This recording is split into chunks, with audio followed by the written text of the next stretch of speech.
Hello, class. Today we are going to be talking about the English Civil War. And this is to an American audience in world history. Okay? Not exactly specifically English history. So, trying to make the most sense of it in the context of things we have previously studied with the Wars of the Roses, with King Henry VIII, with the English Reformation, with the Elizabethan era. So, for the Elizabethan succession, Elizabeth I had no children. Okay? She never got married. Well known there.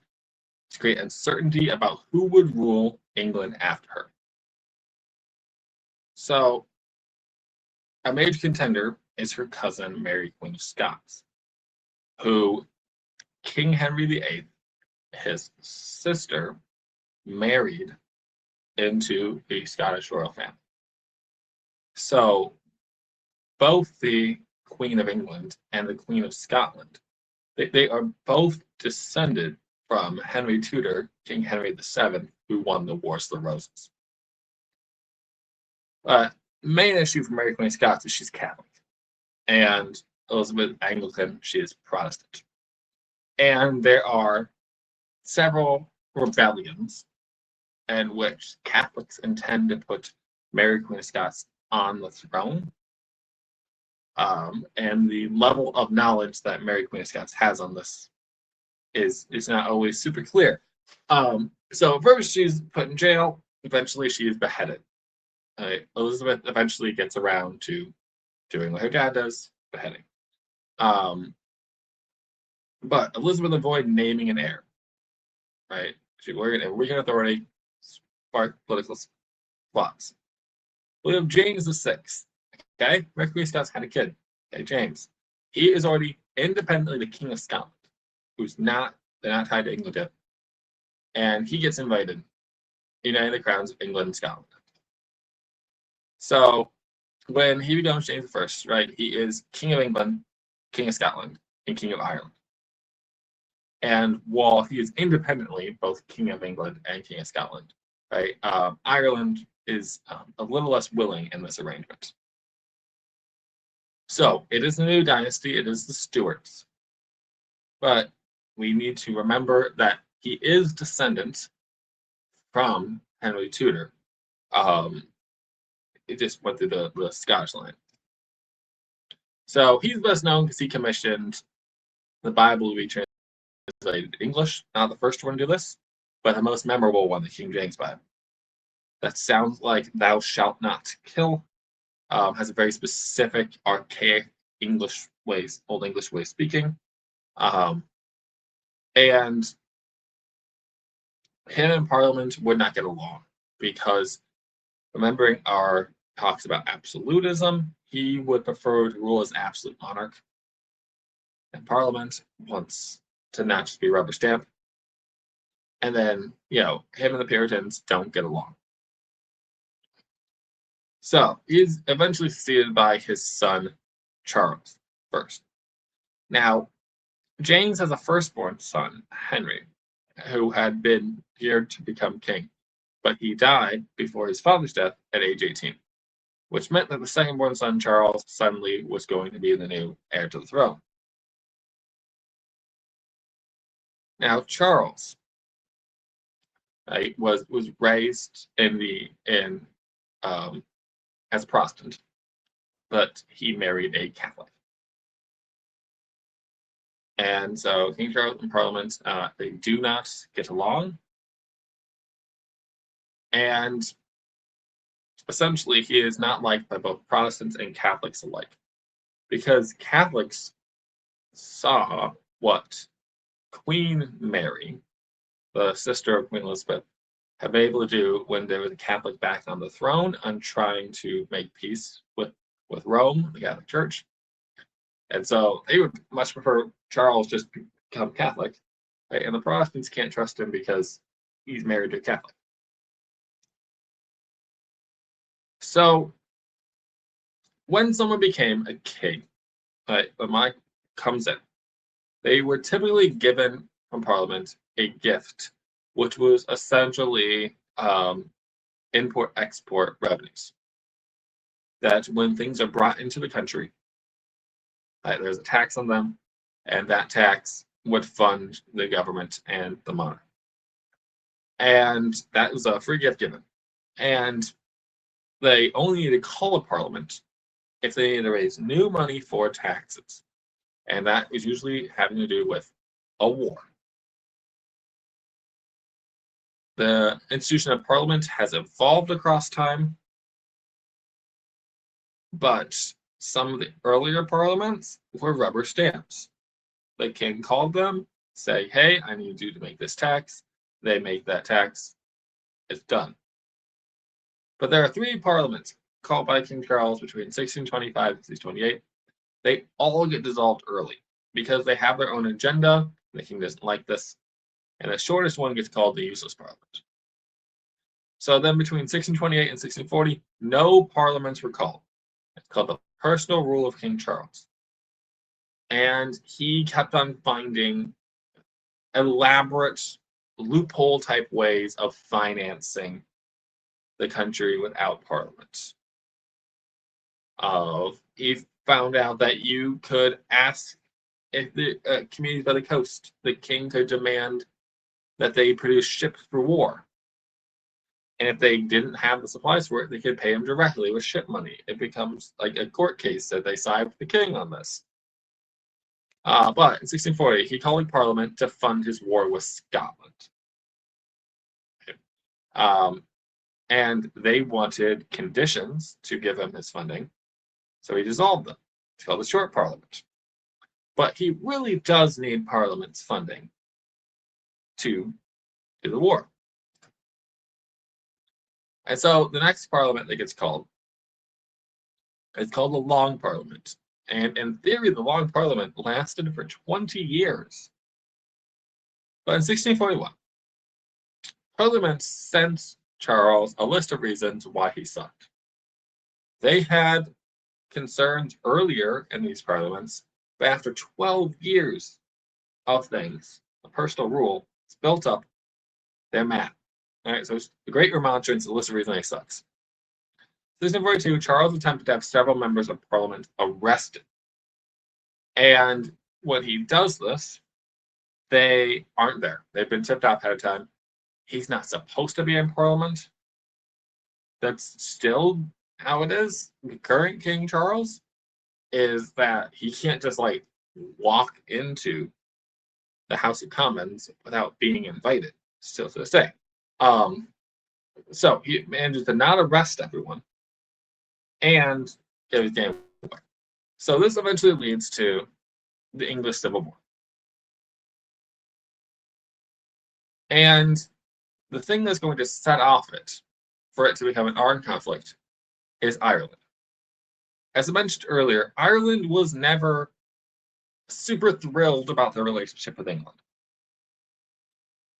Ireland had remained solidly Catholic, had not joined in on the Anglican English Reformation. So there is a Catholic rebellion in Ireland, right, by Sir O'Neill over here. And Parliament is in agreement that this rebellion needs to be put down. And historically, the commander-in-chief of the armed forces is going to be the king. Right? You're either going to have a sitting king or his son, the Prince of Wales, is going to be the one leading the army. That is his prerogative. But Parliament doesn't trust Charles with an army.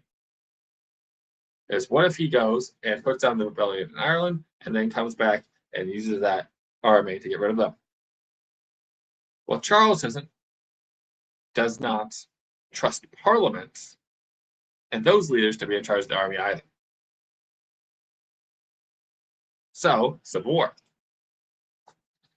So, at different times of the war, the Battle of Edgehill, Marston Moor, all these type of things. There's parts of the country that in red that are royalists that support the king, And there are parts that are in kind of yellow-green here that are parliamentarians. And so they both raise their own armies. Charles raises his own army, a royal army, that are called the Cavaliers. Parliaments. It's for the king. And Parliament pulls up their own army as well. And they are called the Roundheads. Both of these based on what their armor was. Now, the parliamentary army is pretty bad early on, and then it has to get reorganized. And when it gets reorganized, it's called the New Model Army, because it's a new model, as in like ideal army. So just like in the United States, we have Civil War reenactments. In England, they have the English Civil War reenactments. So this is some of the Roundheads here. So just give some examples of battles. Battle of Edge Hill, October of 1642. This is inconclusive, but we have some depiction of the time of Charles I holding a council of war for the Battle of Edge Hill, and some of the people helping lead him is his nephew, Prince Rupert, who had been fighting in the 30 Years' War that we've been learning about, leads Royalist cavalry. The Battle of Marston Moor is a decisive victory for the Roundheads. The victory broke Royalist power in North England. And Prince Rupert's dog, who's named Boy, dies in this battle. So it's closing in on Charles. The Royalists are looking to be on the losing side. So in 1646, he goes and surrenders to the Scottish. He is independently King of England and King of Scotland. So he thinks they're going to be more lenient to him. But the Scots hand him over to the English Parliament. Now, when this broke out, nobody is like an open Republican. Okay? They do not want to get rid of the king right away. They do have a lot of issues with Charles personally. So they keep him alive, but his power is significantly weakened. And that's really what they want. They want a compliant king that has less power relative to Parliament.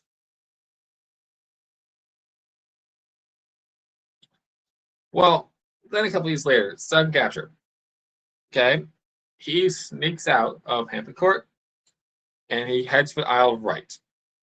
This is highlighted in red right below England and Wales. And he thought that Colonel Robert Hammond would be sympathetic to him, and he wasn't. Hammond placed him under house arrest and confined him in the castle, getting his second captivity. The fundamental issue is you cannot trust Charles. While in jail, Charles managed to negotiate in secret with a Scottish group called Engagers, because they're willing to engage with the king. And he promised the Scots religious concessions in exchange for military support.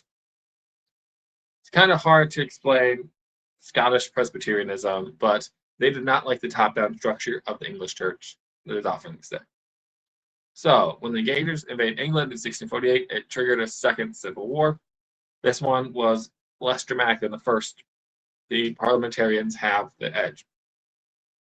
And so, for the army leadership, this is the final proof that Charles cannot be trusted.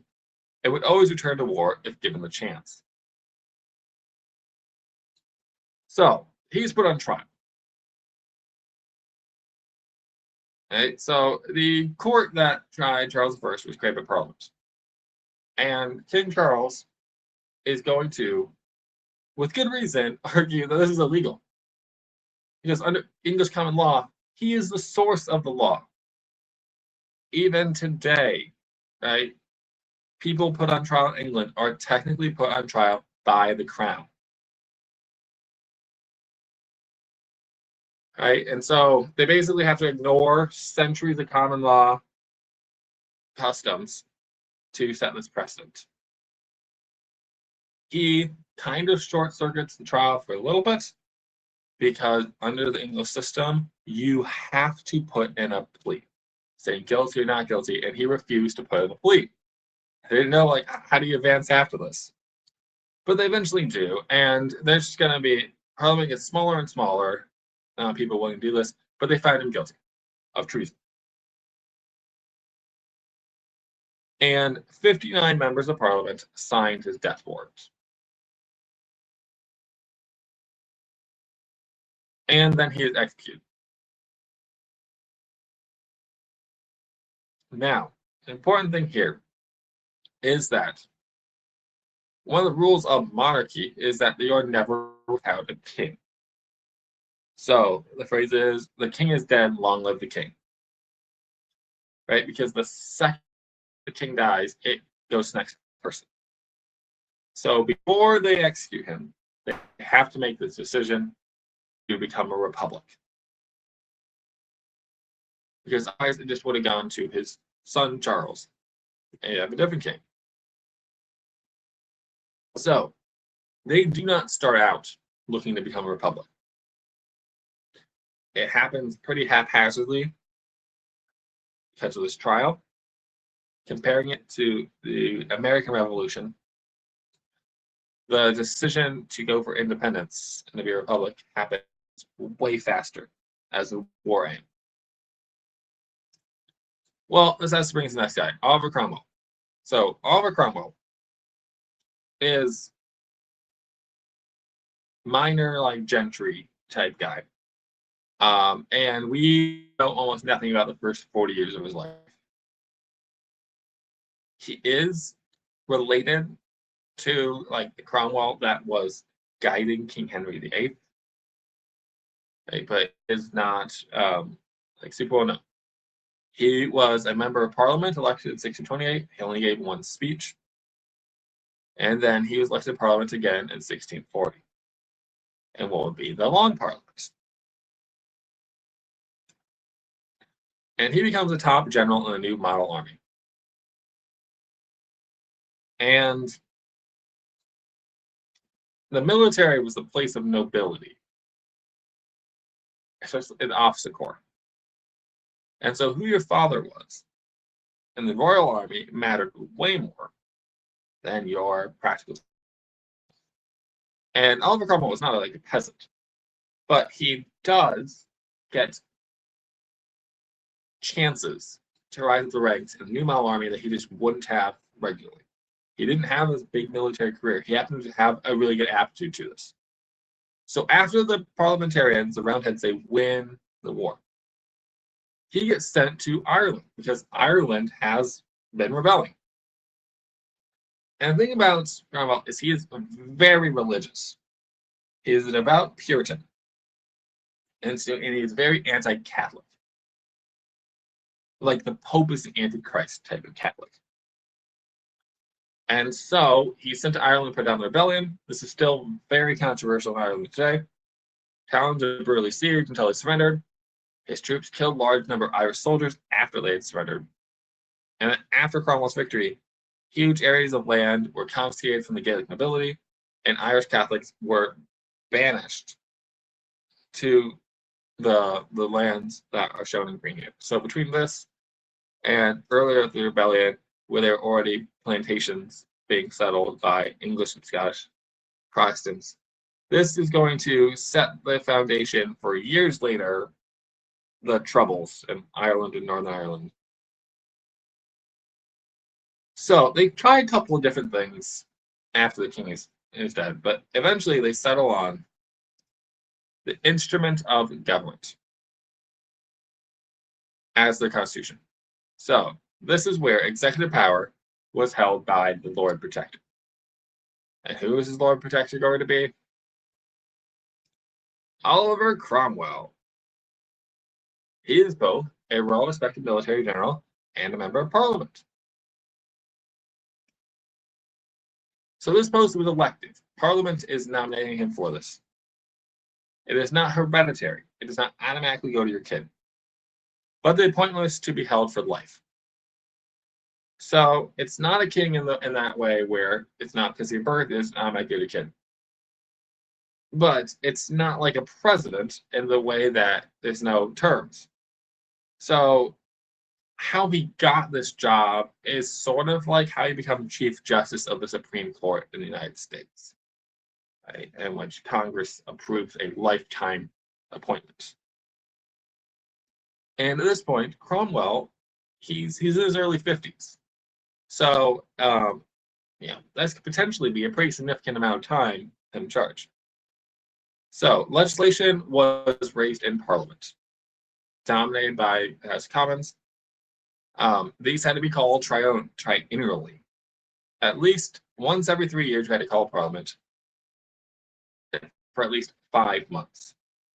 This is to avoid all the issues with Charles. And then English Council of State, with around 20 members, provided advice in the same manner as the Privy Council had to the king. So they are replacing royal institutions with republican institutions. But this is not democratic, right? There haven't been elections in 13 years, and those elections were pretty limited when they were. And so you have the Long Parliament, which started the Civil War against Charles. And then there's the Rump Parliament, where some people weren't okay with putting the king on trial, weren't okay with how powerful the army was getting. And so a member of the army, Thomas Bride, removed members not supporting the military. And what was left was a rump, the remainders. It's called a Rump Parliament. Eventually, you get the bare bones Parliament, or the Parliament of the Saints. It's a parliament made of people that were picked by the heads of the military. They supposed to have good moral virtue. So the head of it, though, is Oliver Cromwell. And he goes for 5 years until he dies. And then he makes it known before he dies, he wants his successor to be his firstborn son, Richard Cromwell. So for as much as they want to claim the Lord Protector is not a king, and Oliver Cromwell does deny the right to become king, it was offered to him, right? He became someone with strong executive power, no term limits, who sometimes dissolved parliaments he didn't like early, and then had his firstborn son succeed him. It looks quite like a king. Now, one way of viewing this is through the lens of the wars of religion, because the 30 Years' War is contemporary to this, going further up. And you can see this in this way. So the royalists who supported Charles I were generally Anglican. Since the king was the head of the Church of England, this was, the church of the establishment, of the status quo. Right? Royalists defending it, they were generally Anglican. The New Model Army was chock full of Puritans, and they became more radicalized as the war went around. And when you win victories that seem impossible and against the odds, many of them, including Oliver Cromwell, believe that God is showing them he's on their side. The Scottish rebels, a lot more Presbyterian, following teachings of John Knox, and it's about the type of government that they want. It's not centralized. And Irish rebels are Catholic. So when they're fighting in these things, there is a huge religious element to this. So some unique things about the Commonwealth, that comes after this. Parliament banned the 3 religious holidays left by the Church of England. So King Henry VIII had whittled this down just to 3. Christmas, Easter, and Pentecost, they're all gone. So you might hear Cromwell banned Christmas. He did. But there are only 3 holidays left. Parliament banned public performances in theater, forced stores to be closed on Sunday. And these are going to get repealed by the Restoration. There's some parts of England that don't have a ton of fighting going on. And you would not necessarily have your life super affected by a lot of these changes. This is stuff that you would start to notice, though. The stores are all closed on Sunday. You can't drink on Christmas Day. Kind of flip side of this is that England had been really intolerant to Jewish people for a long time. They just were not allowed in England since the 1200s. But Cromwell was more tolerant of the Jews than previous regimes. Certainly, he was more tolerant of the Jews than he was of Catholics.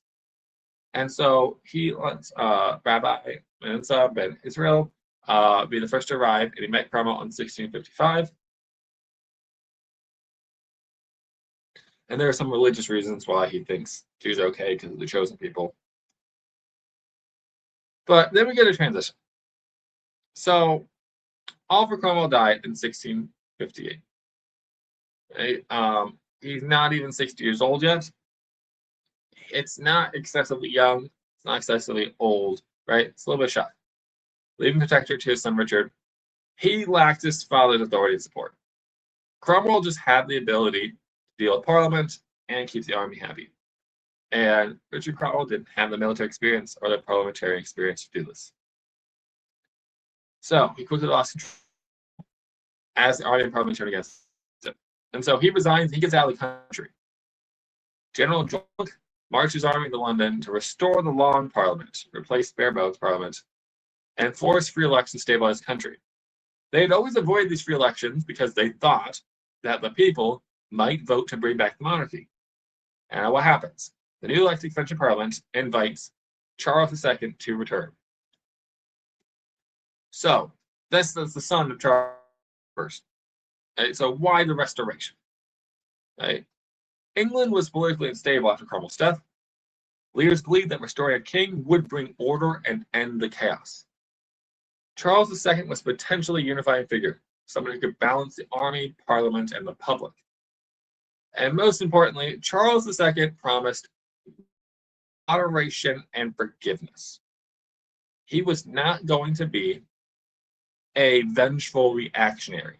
His job was not going to be to go after everyone that ever rebelled, to pick fights in Parliament the way his father did. This is an agreement to a certain type of constitutional monarchy.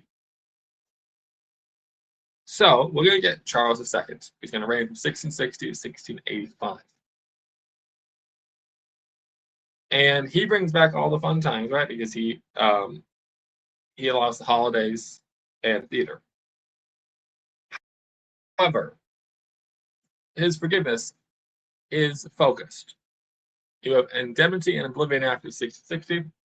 This act was a general pardon for everyone who committed crimes during the English Civil War and the subsequent Commonwealth period, with the exception people named in the acts, such as those involved in the regicide of Charles I. So, he is willing to let bygones be bygones unless you vote to kill his dad. So, let's just show how this goes in practice. Oliver Cromwell, Lord Protector. When he died in 1658, he was buried with full honors, as if he had been a king. But in 1660, Royalists ordered his body exhumed. He was then posthumously executed. Right, they cut his head off. And then his severed head was placed on a pike outside of Parliament. And it remained exposed for roughly 25 years to the elements. What happened to it? Why it disappeared? It's a little unclear. But it reappeared in 1960 after a century in private collections in like jars, and then ultimately got buried in Cambridge, which is where Cromwell represented in Parliament. Right, so being dead did not save you from this if you had voted to kill the king. He's not the only one that was posthumously killed. The regicides to track down. The regicides were arrested, tried for treason, and executed in public. Some of them try to flee the Netherlands. I think it's going to be a safe area. They get returned over to Charles. 3 of them escaped to New England and lived out the rest of their lives from all of this.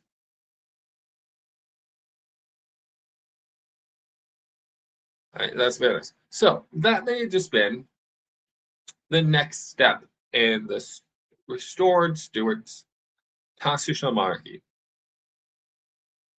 The issue is, though, Charles didn't have any legitimate children, which meant that upon his death, his brother James is going to get the throne. And the Glorious Revolution is a topic for another day, but it means that Parliament and the King are going to have one last fight. All right, so if you're British, please forgive me. I am teaching Americans and trying to be as accurate as I can. But if you've ever been curious about the English Civil War, I hope that you have enjoyed this today.